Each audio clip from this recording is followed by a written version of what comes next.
So yun, magandang araw mga kapadyak sa mga masukit na manonood natin dyan. Ngayong episode na to, magkakaroon lang tayo ng bike check ng bisikleta ko kasi may nagtanong ng mga ilan nung nag-thermal tayo. Sabi, nag-request na i-bike check daw natin yung bike natin. Ngayon, pipilitin kong magawa ng tama o detalyado yung pag-bike check natin sa bisikleta. So, disclaimer lang po, wala pong kahit anumang brand o bike shop na nag-sponsor din sa ating pag-bike check. Ginawa ko lang ito para magkaroon ng idea yung mga kapwa nating kapadyak dyan, lalo sa mga nag-uumpisa pa lamang at saka yung mga gusto mag-upgrade.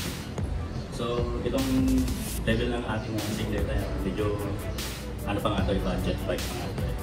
Pero pang matagalan yung mga pyesa niya. So, sana mayroon ba yung matutunan at mayroon ba yung mag-share sa mga kaibigan niyo.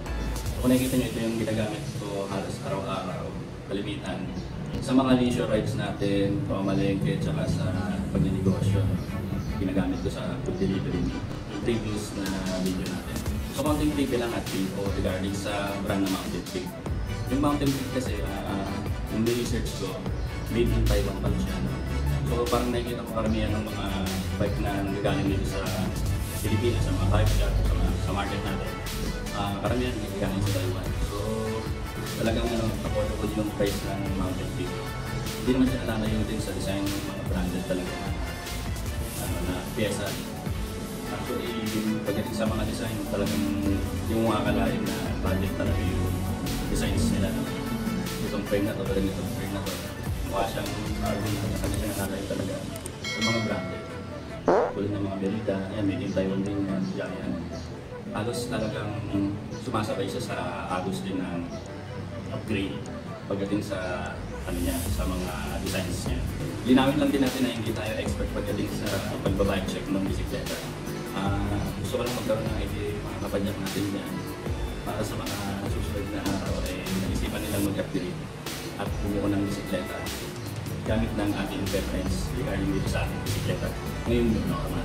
Pero huwag natin patagalin, i-sunod na natin yung bike check natin. Kaya ito na, pasok! Umpisahan natin sa frame o batalya. Ang tatak nito ay Mountain Peak Everest. So nilabas na to ni Mountain Peak mga late quarter na ng 2019. At makikita nyo, ang kanyang kulay ay matte black. At yung mga decals niya ay glossy white and black. Meron ding gray. So parang stealth black na ang dating dito, no? Kaya kung makikita nyo, para na rin siyang carbon. Pero aluminum lang po ito, Kaya sa una pa lang na-love percent na ako sa frame na ito. Ayos! At makikita nyo naman dito may internal cabling siya sa may bandang kaliwa para malinis yung management ng cabling. Dito naman sa drive side, isa. Ito yung papunta ng FD natin o yung front derailleur. Ngayon punta naman tayo sa ilalim ng bottom tube ng frame. Kung makikita nyo, yan mayroon parang stealth na gray design siya, tapos yung logo ni Mountain Peak, tapos yung tatlong cabling na nilalabasan niya sa ilalim.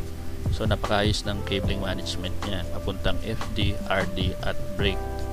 At itong bottom tube niya ay may quad batted design. Maliban sa Panther na nilabas nila ngayon, ito yung kauna-unahang nilabas ni Mountain Peak na true axle. So dito yung thread niya, dito sa dropout na to. Sa kabila naman, dito pinapasok yung axle niya. Makikita nyo, wala siyang releaser o yung lever katulad sa quick release. Kailangan mo lang gamitan ng tools para makuha yung axle niya. Iwas nakaw na rin at medyo mahirapan yung magbabalak. Approve na approve para sa akin to para sa budget frame. Pagdating naman dito sa head tube, tapered siya. Kung makikita nyo, maliit dito sa taas, tapos malaki naman dito sa baba. Dalawang klase kasi ng head tube, no? May integrated tsaka mayroong tapered. So ang headset niya ay 42-52. Pero take note po, ingat po tayo sa headset na nabibili natin. Kasi ang available na preferred para talaga sa Everest ay yung HS08. So yan po talaga ang preferred na headset para po sa Everest. Bigyan ko na rin kayo ng idea kung saan ko ito nabili ang frame na to. So combo na rin kasama yung headset na ito nung nabili ko yung frame. Sa Helmet Boy DPC ng Kabuyao, PM nyo na lang po si Sir Dennis Cabrera. Siya po yung owner nung Helmet Boy DPC. Tapos merong spacer na carbon. So merong 5mm, tapos merong 4mm. At may kasama na siyang rubber cap. para hindi kalawangin yung bolts natin. Iyon, no? At ang kakasyang seat post sa kanya ay may sukat na 31.8mm diameter. At ang brand ng seat clamp ay Mountain Peak din. Kung makikita nyo, wala siyang lever, bolts lang siya. Ayaw ko siyang mahiram at ayaw ko rin manakaw yung saddle at seat post niya. Kaya ganyan, sinadya ko talaga. May napansin lang ako dito na ayaw ko. Wala siyang boses o yung lagayan ng rack. Mas maganda siguro kung may boses siya. Kasi katulad nito, yan, nakaklam lang, nakabolts lang yung re-rack natin. So may tendency na pag nilagyan mo to ng mabigat, pwedeng mapuwersa yung seat post. So ingat lang. Tapos dito, pagdating naman sa seat tube, wala siyang extra lagayan ng battle cage. At mas maganda siguro kung may extra pa, di ba? At meron din akong mga nababasa sa Facebook na issue na may issue clearance pagdating sa chain stay at seat stay. So sa tingin ko sa nag-a-align lang ng gulong yan. Sa akin kasi naman wala naman. So ang ginamit na materials dito ay aluminum 6061. So kaya matibay siya. At meron siyang size na medium, pang 5'6" pataas. At ang frame na to ay 29er. Syempre para sa gulong din na 29er.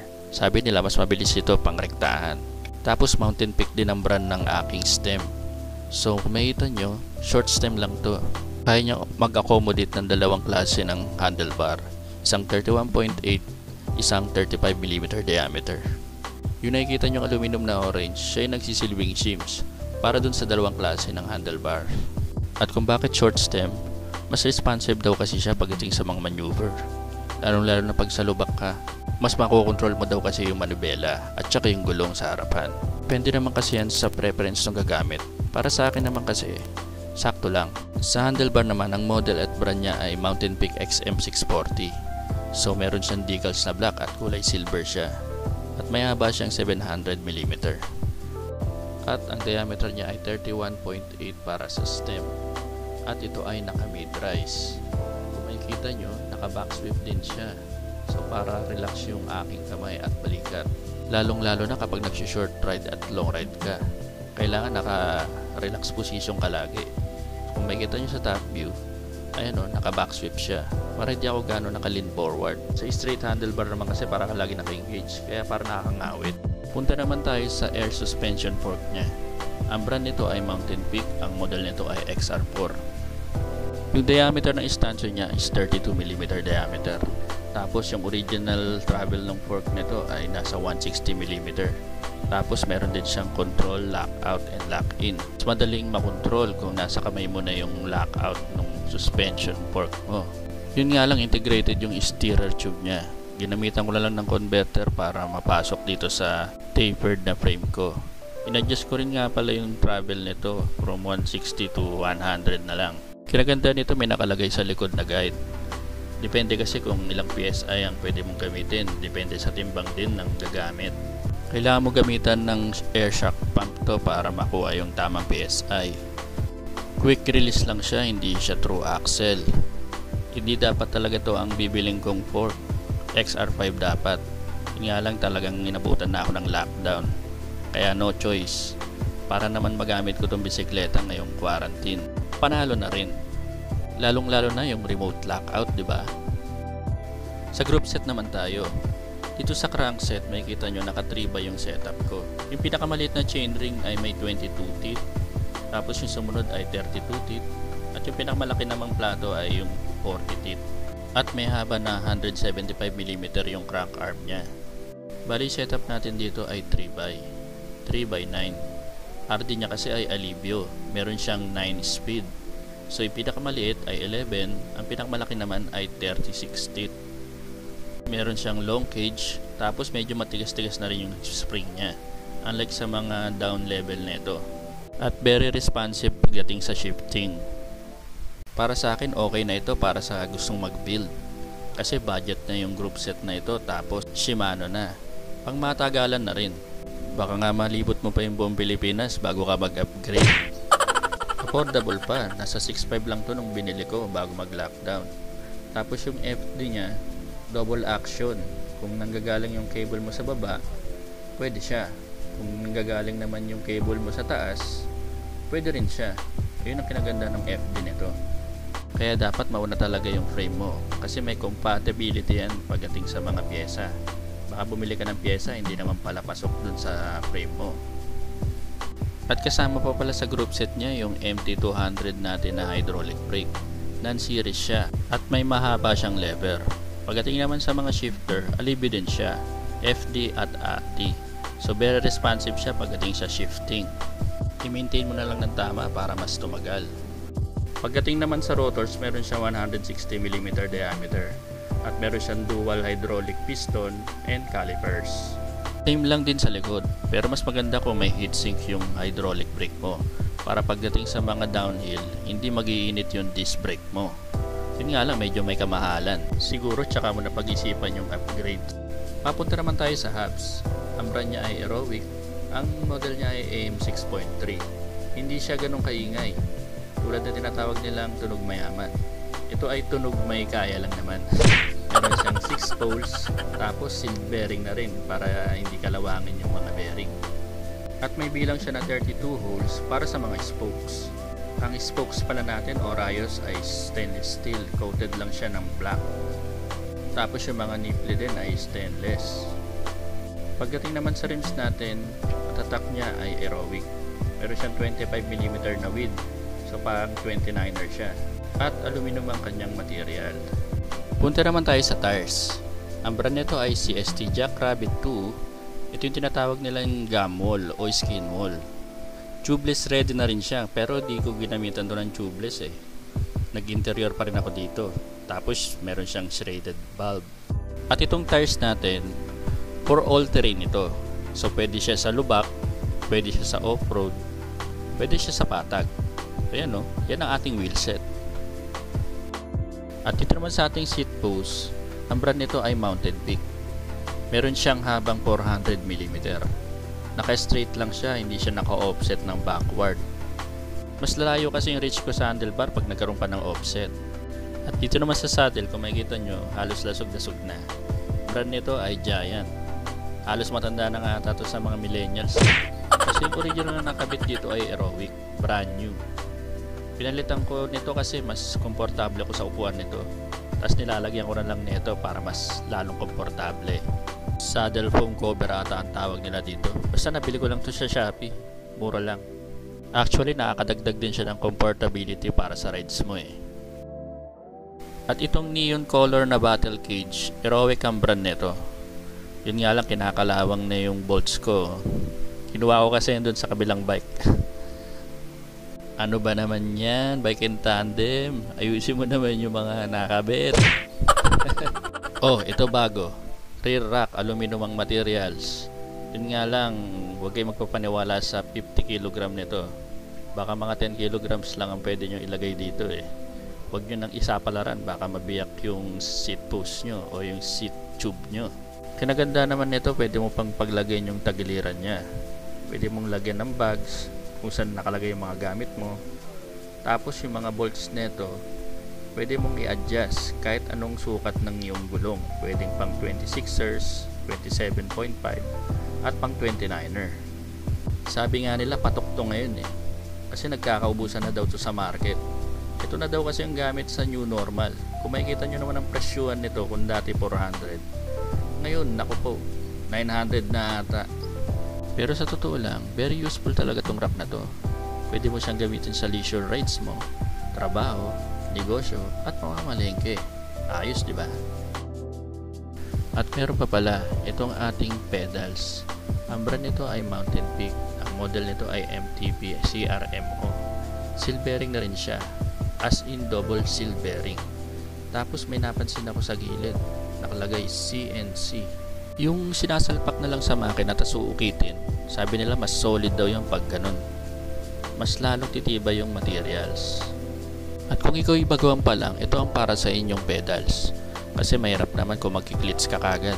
Kung makikita nyo, marami siyang spike. Automatic na tututusok dun sa sapatos nyo at sa inyong tsinelas. Oh yeah! Punta naman tayo sa mga accessories. Ito, meron akong bateng-teng. Kaso ang problema nito, ayun, pumipiyok pag nababasa. Pagdating naman sa handle grip niya, Giant ang brand nito. Tapos silicone foam yung material, kaya napaka-komportable sa kamay. Napakalambot lalong-lalo na pag naglo-long ride at nagsi-short ride ka. At isa pa sa mga abubot natin, itong top tube bag ko. Ito nakalagay yung cellphone ko, wallet, ID, patch kit, tsaka yung mga tools natin. Ginagamit natin to pag nagbo-vlog tayo, dito natin ilalagay yung power bank. Very useful siya kaya di ko siya maiwan-iwan. Tapos waterproof pa. At para naman sa security ng bike natin, ito yung lock natin. Medyo makapal-kapal, mahirapan yung magbo-bolt cutter. Tinatali ko lang to dun sa loob ng likod na gulong natin kasabay dun sa loob ng ating frame. Tapos ito isa pa, ito yung pinakadelikadong lock sa buong mundo. Sa sobrang nipis niya, kayang-kayang purulin ng bolt cutter. Pero may silbi pa naman to, pinapasok ko to dun sa loob ng unahan na gulong tapos sa loob ng frame. Para di manako yung unang gulong natin, pinupulupot ko lang siya dun sa pagtatalian. At syempre lagi kong dala yung mini air pump natin for emergency pag nabutasan. At syempre di makukumpleto yung new normal setup natin kung wala itong tray. Nabibili lang to sa loob ng SM Supermarket sa halagang 180 pesos. Yun ang ating bike for new normal setup.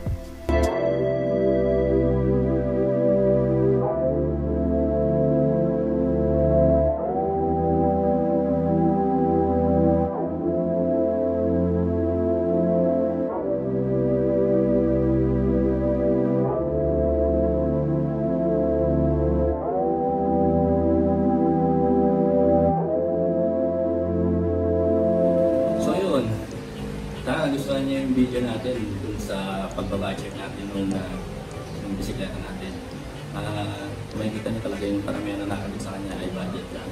So sa mga balak palang bumuo ng bisikleta at gusto mag-upgrade, may recommenda natin talaga itong brand Mountain Peak. Hindi ko ito i-sponsor, talagang suot na kasi sa tagang panahon na mayroong Mountain Peak na brand ay ayos naman at affordable para sa mga siklista natin dyan on the back. At sa mga hindi pa nakasubscribe, pakikip na lang po yung subscribe button natin at yung bell button natin para mag-i-update kayo sa mga susunod natin video. Sana may natutunan kayo sa ating bike check ngayong araw. Maraming salamat po mga kapadya. God bless you. Ride safe po. Peace!